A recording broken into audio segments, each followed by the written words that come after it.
là, ils vont être certainement condamnés. Je ne dis pas condamnés parce que je dis certainement. Et donc, s'ils sont condamnés, ça veut dire qu'ils sont disqualifiés des élections. Seul Alpha Condé, qui est rusé, il n'est pas disqualifié. Voilà, il a piégé les autres. Il a piégé les autres. Il est rusé, il est méchant. Il le veut, il m'a dit dans mon bureau que président, tant que tu es avec Cellou Dalein, il a même qualifié de voleur de ceci, de cela. Il dit, tant que tu es avec lui, je ne viendrai plus dans ton bureau. Fall me l'a dit, sur l'honneur, dans le bureau du ministre de la Défense, que ton bonhomme, ton voleur est venu tomber dans ton filet. Ils m'ont fait la guerre à cause de Cellou Dalein ici. Eux tous disaient de procéder à l'audit pour éliminer Cellou Dalein. J'ai refusé parce que je suis très réfléchi. Je me suis dit que le système de Machiavel, en ce moment, comme maintenant on parle, on aurait dit que le capitaine Dadis a créé l'audit pour éliminer Cellou Dalein. En ce moment, eux, ils font face à moi. Donc je me suis refusé. Ici, la presse en a parlé. Le programme d'audit est en cours. Voilà, un autre événement vient tomber. Il laisse ses collègues. Pourquoi ne pas rester? Il reste aux États-Unis, aux Nations Unies, il est au Quai d'Orsay, il est à Bruxelles. Il laisse ses collègues ici. Tout ça pourquoi? Parce que, et c'est pourquoi il est acharné, il parle de justice et il sait que s'il y a ça, si les militaires ont un côté, les autres leaders ont un côté, c'est-à-dire les leaders politiques, parce qu'il y a le code de conduite. Lorsqu'on organise une marche, si la marche est pacifique, et si la marche était pacifique, sans porter préjudice aux édifices, sans se saisir des guerres, sans brûlure, que ces hommes partent, même s'ils avaient défoncé le stade, marcher dans la pacificité, je crois que là aussi, c'était pardonnable.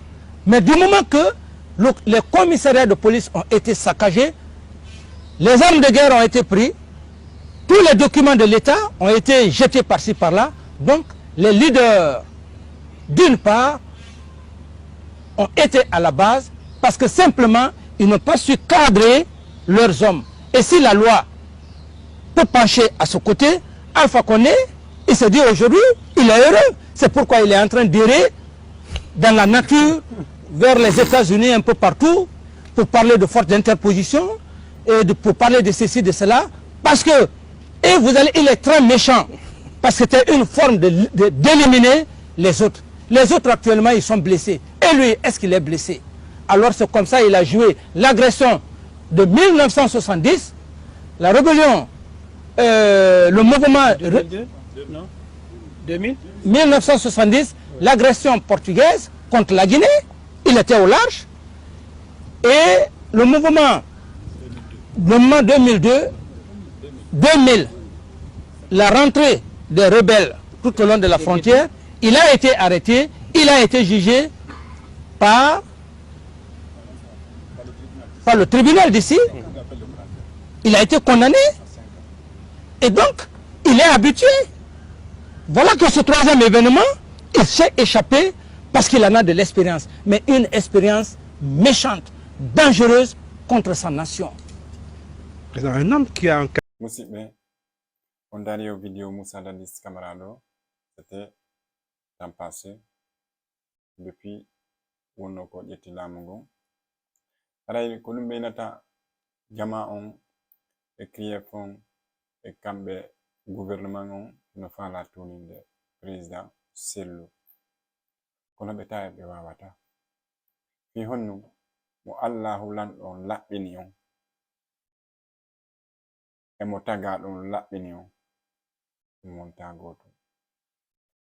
Awa musidɓe, onon mo belange darde partage nde yewtere ɗo nde naata e haqqille mon andon ko fewndi kon e yo Allah kadi tawana en kadi koko moƴƴi o woni en e addande. O yi hande kadi ko ɓe woni toñirde alaji en kadi ko fi 2 milliards. Donc aray o yi ko Dadis Moussa Dadis Camara pardon Moussa Dadis Camara ko yewti ɗo kon fewndo o ƴetti laamu ngun Alpha Condé innuno mo woko si tawi woni waray ka bureau makko ko il faut o seeda kanko Cellou Dalein futur président de la république on nani ko kanko Dadis Camara ko jaabi kon Alpha Condé donc siko e sago maɓɓe nun harayno Dadis hande ino kaka prison woni naɓi ko Elage Mamadou Cellou Dalein Diallo o yeeti on kanko o ardini hakkilo junni miijo o anditi laamu koko feƴƴata hande ko ɗon hewtanimo hande so wanno ɗum so sokuno Ala Dieng walla o limosi ɓe waɗi ɓe piiji ɗi andanda hoore ma ko julɗo yiɗa yarlaki hande na hewtayno ko ɗum ɗon kay ɓe heɓayno ko ɓe toñiramo kanko Dadis Camara Allah waɗi hibbi salligi e nelaɗo e makko o waɗali ɓe hay fus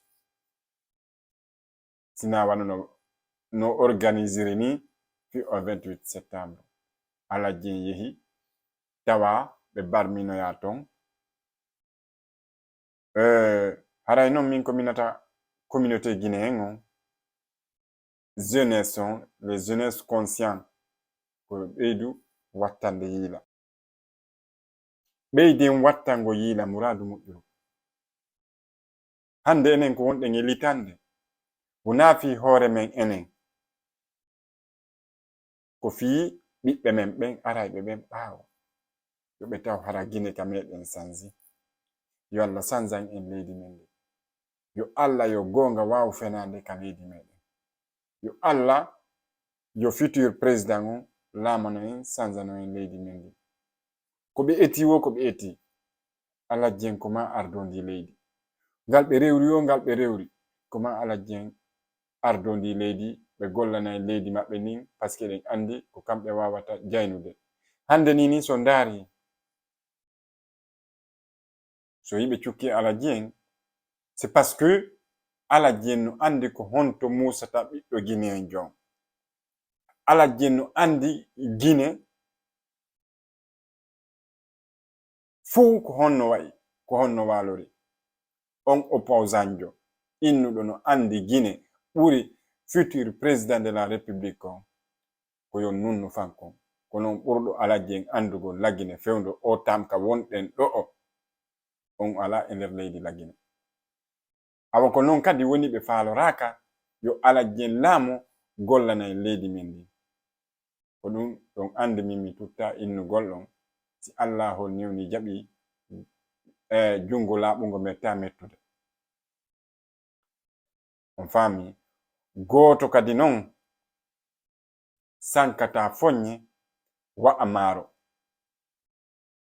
on faami haray musidɓe an ka Lamasto production ɗo haray ɓe tori on partage o vidéo ha o partage on mo ha jama on foppo wawa heɗitade ɗum ɗo awa inchallahu o yiɗo kadi ngal ɓe ardirani Ala Dieng ngal ko wigol ɓe détourni mbuuɗi 2 milliards no natiri ɗo no yaltiri ɗo on andi ɓe immorno fi air Guinée ha ɓe ronki ɓe tawi ɗum ɗon ça va pas ɓe ala ɗon ko ɓe wawata natirande ɓe fi ala ko no ɓe no ɓe wawira hendorgol Ala Dieng e ngal ɗo kadi o yi ko Charles White ko yewti kon yewtere nde holli ɗen mais he musidɗo an o Guinéenjo wonɗo ran e larde he ya hooli hoorema ya andi fusi a waɗa ɓerde ma juƴitata ni e ɗa